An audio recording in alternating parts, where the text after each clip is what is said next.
Welcome to Sleepy Chronicles. Whatever today brought you, the noise, the rush, the things that didn't go the way you wanted, you can set all of that down now. Lie back. Put your headphones in.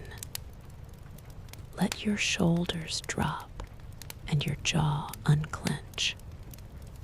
This is your time, and there is nowhere else you need to be. If you enjoy what we do here, quiet voices, slow history, and the kind of stories that make your eyelids feel heavier with each sentence, please take a moment to like this video and subscribe. It costs nothing and means quite a lot. And let us know in the comments where in the world you're listening from. We read every single one. Tonight we're going to Athens. Not the city of noise and marble dust, but a quieter corner of it.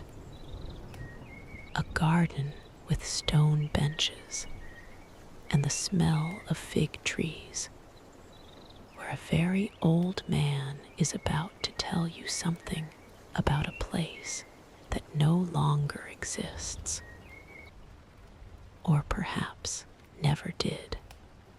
So get comfortable. We'll take it from here.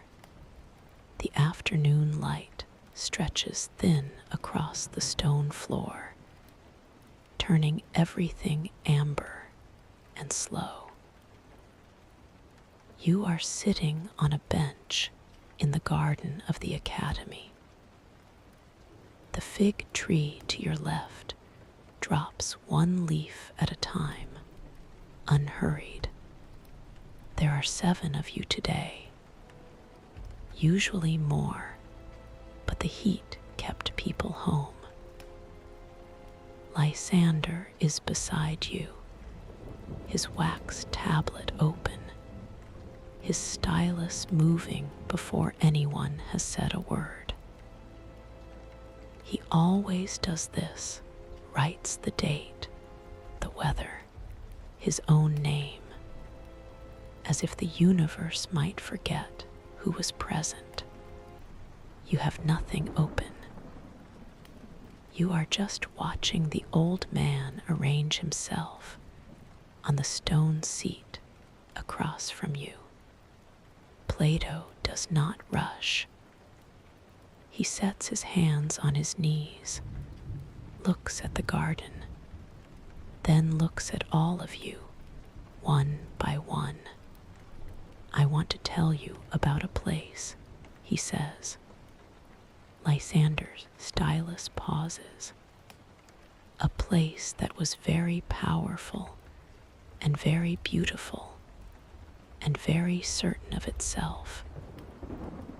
And then it was gone. Nobody speaks. Beyond the garden wall, a cartwheel turns over cobblestone. Then silence. I did not invent this, Plato says. It comes from Solon. And Solon heard it from the priests of Egypt in the temples of size, where records go back further than any Greek has counted. Lysander writes something. You lean to see. He has written the word Egypt and underlined it twice. Plato picks up a tablet from the table beside him. Not wax, not made for erasing. This one is older.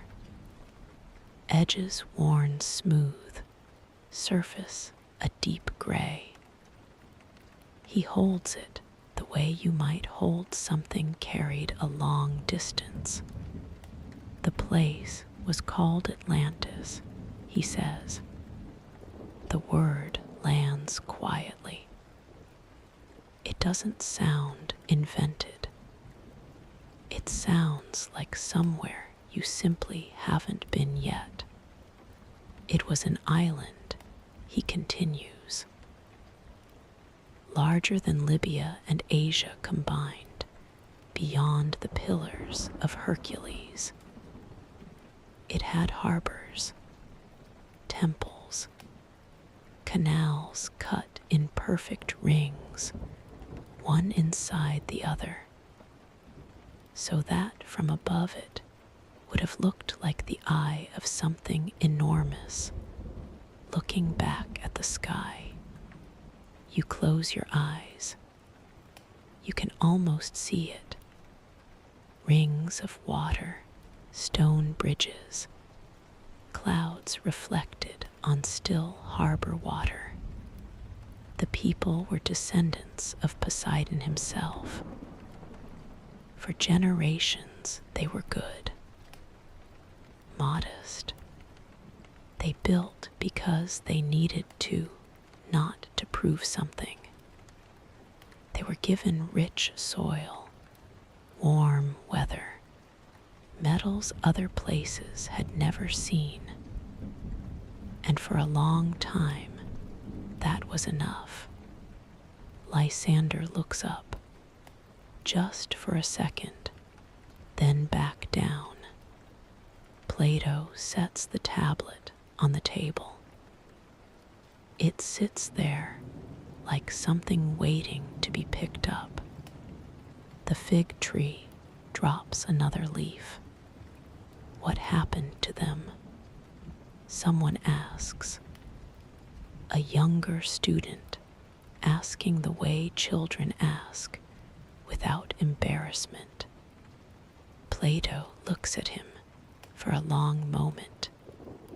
That, he says, is what we are going to talk about. Not tonight. He lets the question sit with the amber light and the smell of stone cooling after a long, warm day. You look at the tablet on the table. Lysander's stylus is still.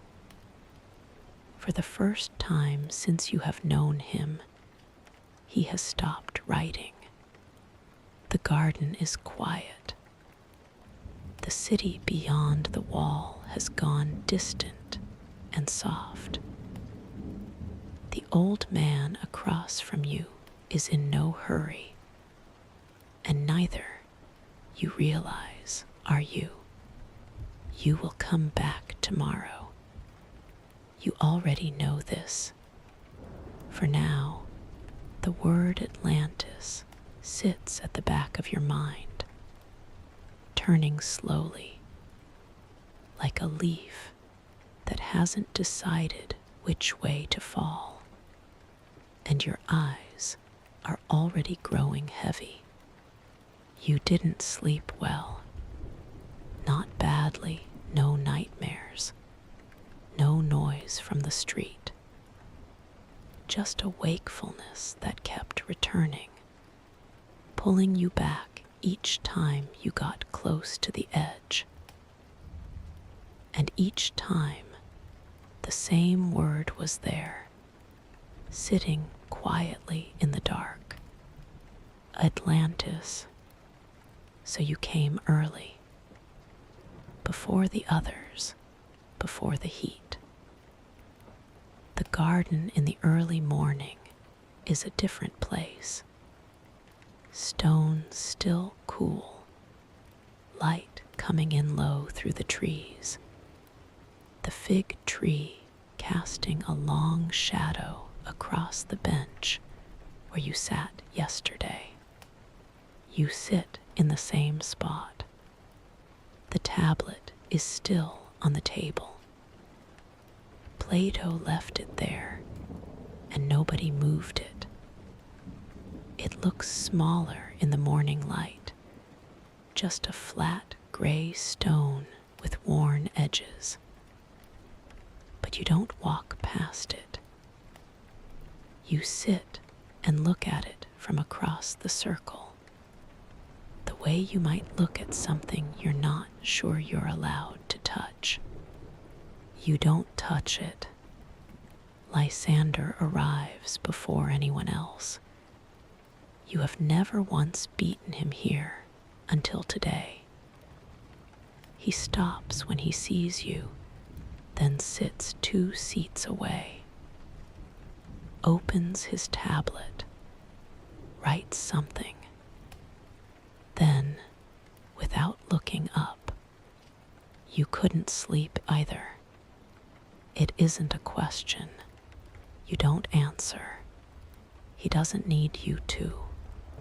For a while, you sit in the quiet together. Then, Lysander sets his stylus down. It's a story, he says. Solon was a poet as much as a statesman.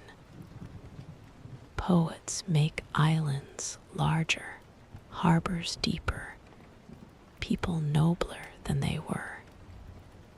It doesn't mean there was nothing.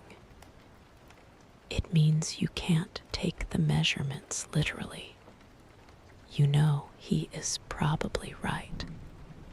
This is the thing that kept you up, not the island, not the canals, or the rings of water. Something smaller. The way Plato said, I did not invent this without any need to convince you. The way the word landed and didn't bounce. You want it to be real, and wanting that feels dangerous. Like a door you're not sure you should open, because once you do, you'll spend a long time looking for what's on the other side, and it might be nothing. Just a poet's dream and an old man's voice, and your own willingness to believe. You say none of this to Lysander. You just nod, the way you do when someone is right about something that doesn't fully satisfy you. Plato arrives without announcement. He looks at the 2 of you. You're early, he says. He sounds pleased. The others arrive in 1s and 2s. When the circle is full, Plato folds his hands. Yesterday, I told you what Atlantis was. Today, I want you to see it. He describes the center first. A hill in the middle of the island, and on it, a temple to Poseidon built from a metal called orichalcum, which caught light the way water does, warm and shifting. So the temple seemed to glow even on overcast days. Around the hill, 3 rings alternating land and water, each connected by tunnels wide enough for a ship. And around the outermost ring, a wall. On the wall, they wrote their laws. In metal, not stone. They didn't trust stone to last. You try to draw it in your mind, rings, tunnels, the glowing temple at the center. It almost holds. Then it shifts, like a reflection when the water moves. Lysander is writing steadily. You glance at his tablet, circles inside circles, a mark at the center. Despite everything he said this morning, his lines are careful, precise. Plato talks about the harbors, the trade routes, the peoples who came to Atlantis and left changed. His voice is low and even. The morning has warmed just enough that the bench beneath you has lost its early chill. Your shoulders drop. The metal wall with laws written into it, because they didn't trust stone to last. You wonder what they were afraid of losing. The lesson ends quietly, not with a conclusion, but with a pause everyone understands. Lysander closes his tablet, stands, then pauses. He looks at the gray stone on the table for a moment longer than necessary, then walks away without a word. You stay. The garden empties. The fig tree is fully lit now, leaves catching the sun in small, bright points. The tablet sits in the light. You still don't touch it, but you look at it for a long time before you finally rise and walk back into the city, carrying something you can't quite name. It has been 4 days now. You don't think about whether to go anymore. You just go. Before the heat, before the others, along the same road, into the same garden. The fig tree, the stone benches, the tablet still on the table. You have started to think of it as yours, not to own. But the way you think of a path you have walked enough times that your feet find it without instruction. Lysander is always there when you arrive. He has stopped remarking on it. Today Plato does something different. He looks around the circle, and his eyes settle on you. Tell us what you remember, he says. In your own words, what is Atlantis? The others turn to look at you. Lysander's stylus pauses. You have no tablet open. No notes. Just what you have been carrying for 4 days, turning over in your mind the way you might turn a stone in your hand without realizing you're doing it. So you begin.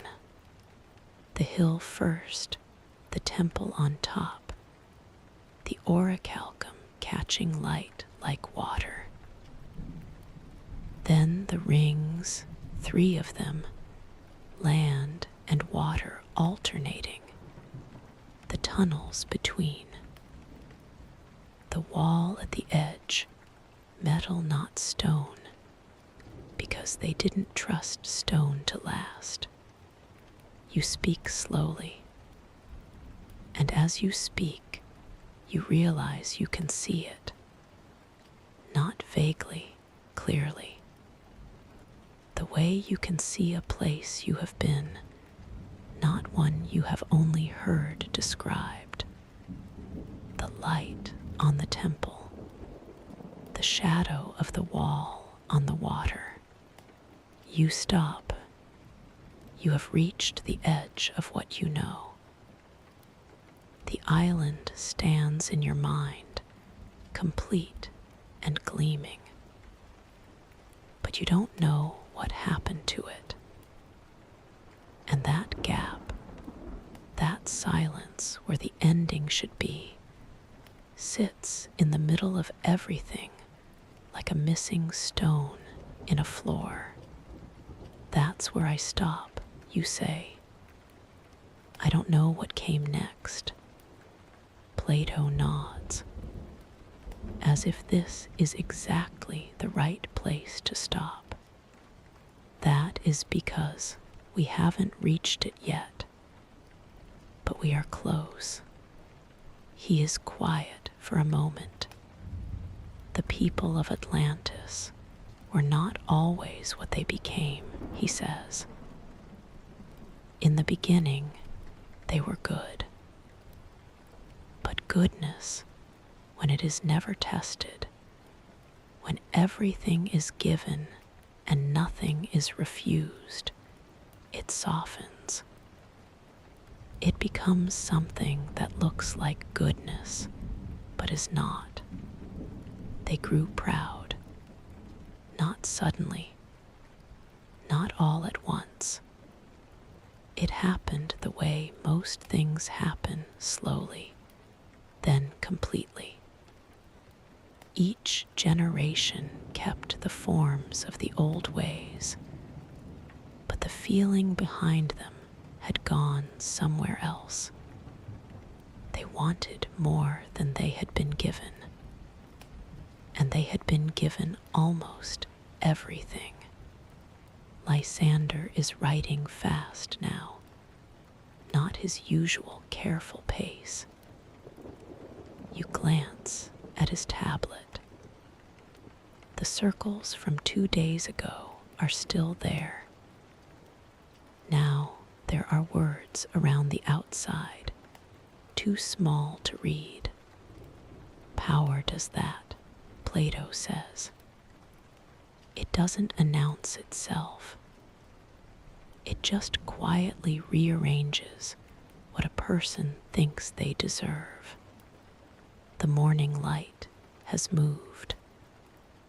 The shadow of the fig tree has shortened. Time has passed without you measuring it. Plato folds his hands. That is enough for today. People gather themselves. The younger student asks something quietly. Plato answers briefly. Then Lysander closes his tablet, stands, and turns to you, which he doesn't usually do. Do you think they knew? He says. When it was happening, do you think they noticed themselves changing? You open your mouth, then close it. It is not a question you can answer quickly. It is the kind that finds the place in you that has no floor and drops something into it, and you wait for the sound of landing. It doesn't land, not yet. Lysander watches you for a moment, then nods, as if your silence is answer enough, and walks away. You stay on the bench. The tablet catches the late morning sun. Did they notice? The question is still with you on the road home. Still with you when you lie down that night, and the city goes quiet, and the dark settles in. Somewhere at the back of your mind, a temple glows on a hill, surrounded by rings of still water.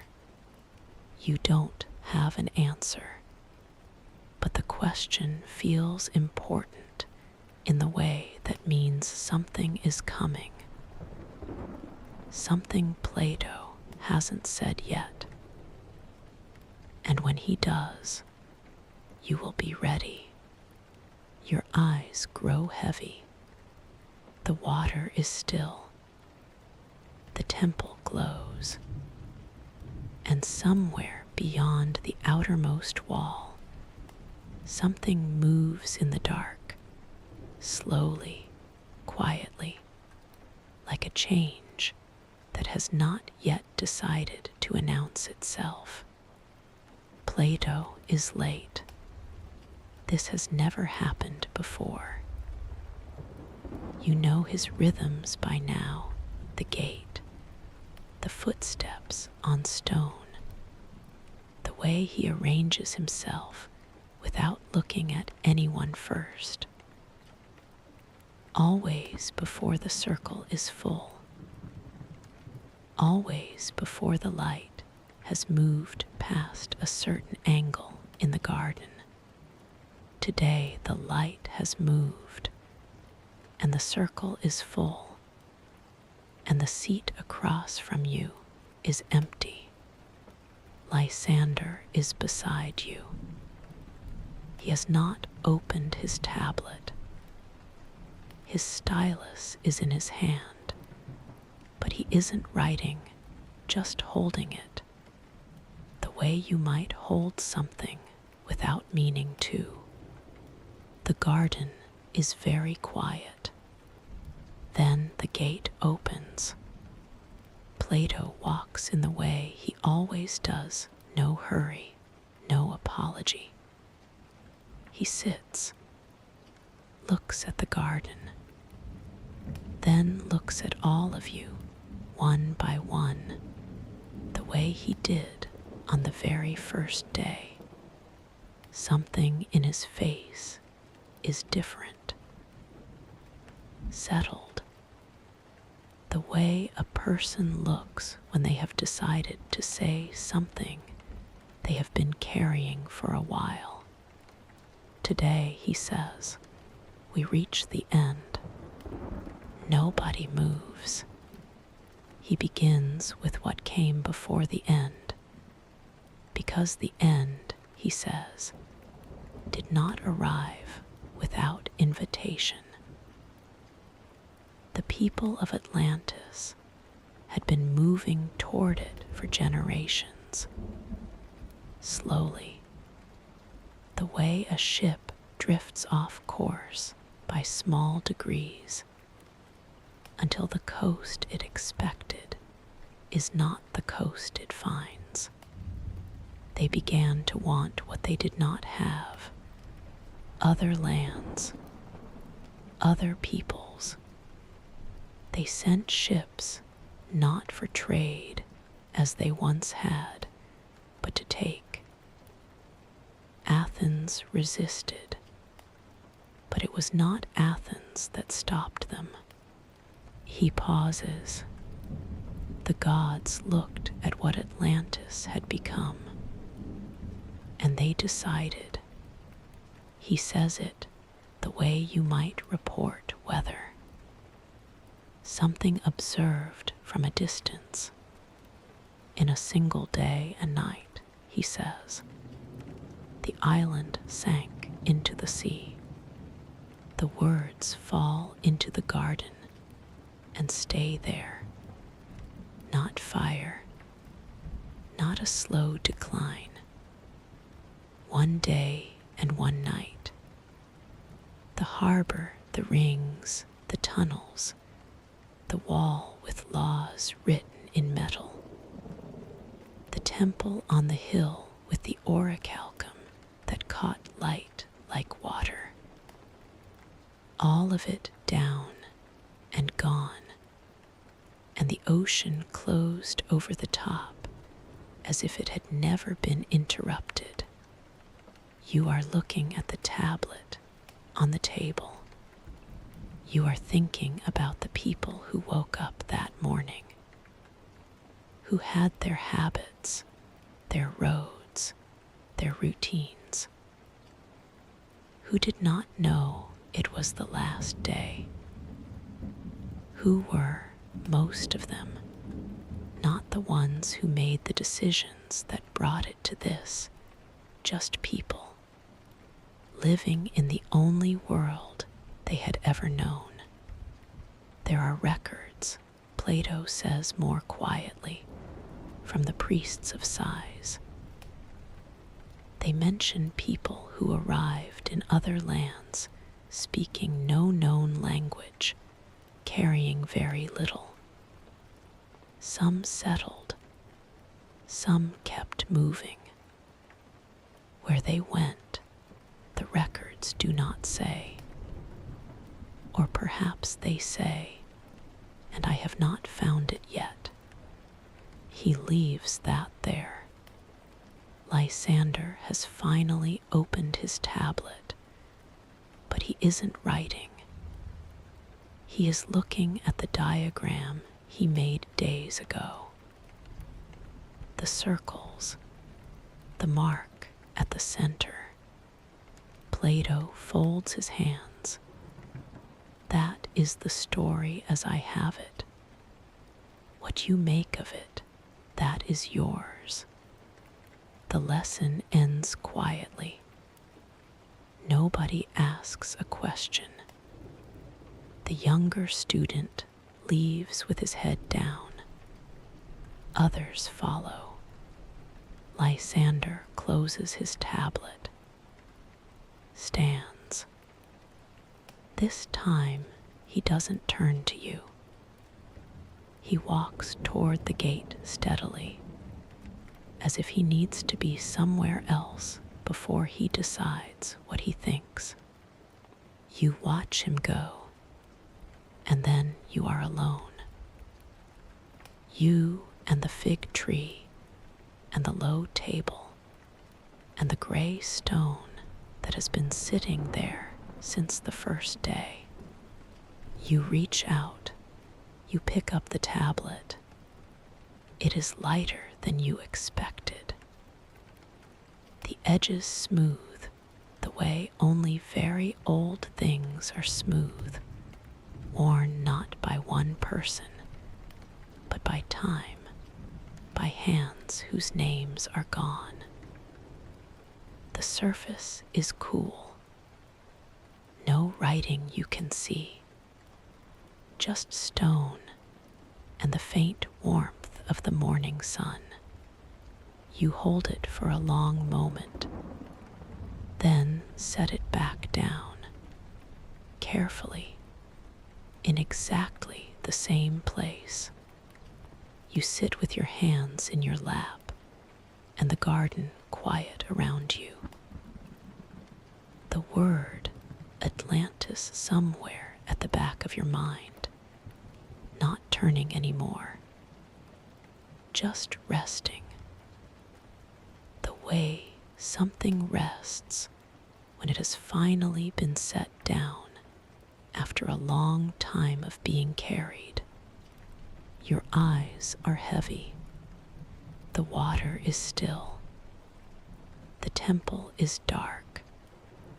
But the rings are there, perfect, patient, one inside the other. And the ocean above them is calm and deep. And the light from the surface filters down in long, slow columns. Everything below is quiet. Everything below is quiet. You don't know it is the last day. You come the way you always come before the heat, through the gate, into the garden. The fig tree, the stone benches, the tablet on the table, exactly where it has always been. You sit in your spot. Lysander is already there. He looks at you when you arrive, different from his usual look. Less measuring, more settled. Like someone who has been turning something over for a long time and finally put it down somewhere that feels right. You don't ask, you just sit. The circle fills. Plato comes through the gate, looks at the garden, then at each of you. But today, he takes a little longer with each person. Not staring, just present. The way you are present with something you are about to leave. He sits, folds his hands.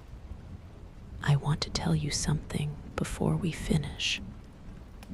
Not about Atlantis, about why I told you.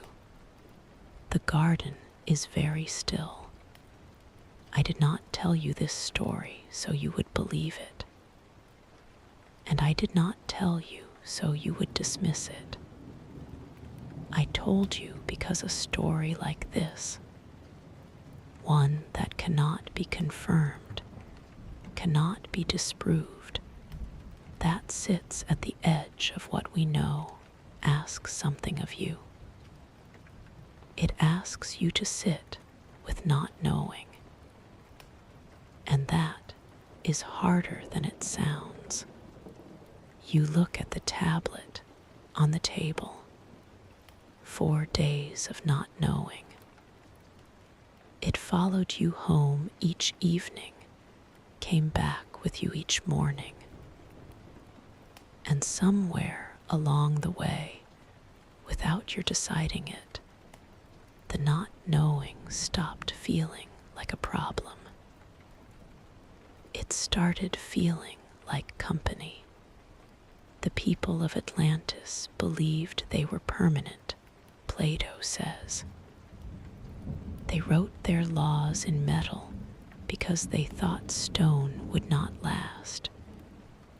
But they did not consider that metal and laws, and islands can also go. That is the thing worth remembering. Not the canals, not the orichalcum, the certainty, and what it cost them. The younger student is very still. Lysander has not written a single word today. That is all I have, Plato says. The rest is yours. He stands, looks at the garden one more time, walks back through the gate, and his footsteps fade into the city. People gather quietly. The younger student sits a little longer before he goes. Others follow, carrying something they didn't arrive with. Lysander is the last to stand.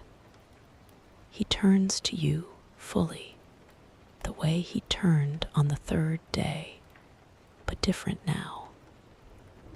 Not asking, arriving.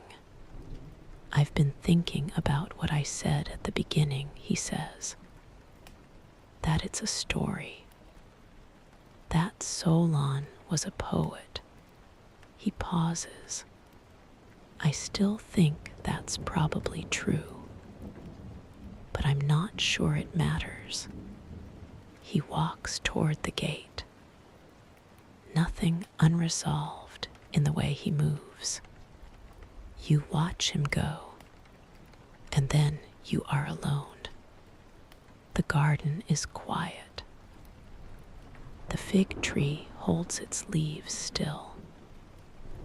The tablet sits in sunlight, the gray stone warm now, smooth, holding no writing you can see, just the impression of time, of everything that passed through this place before you. You think about the ones who got out. They arrived in other lands with very little. Some settled, some kept moving. You wonder if they carried anything, a memory of rings seen from above, water between them, still and perfect in the early morning. You wonder if they found somewhere that felt, eventually, like home. You don't have an answer. But the question is gentle, not urgent, just open. Something to carry lightly, like a stone worn smooth by other hands, passed forward into the dark.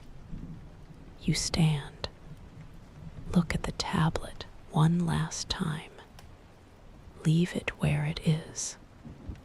You walk through the gate and into the city.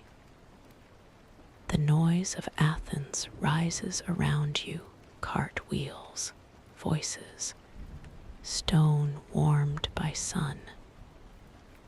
And underneath all of it, very quietly, rings of water, a temple on a hill, light like water on metal, a question with no answer, keeping you company all the way home.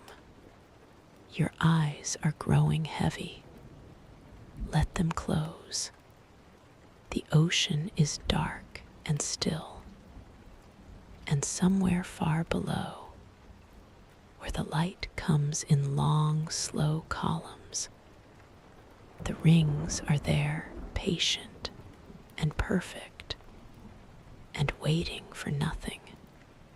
Just there, just still, just yours.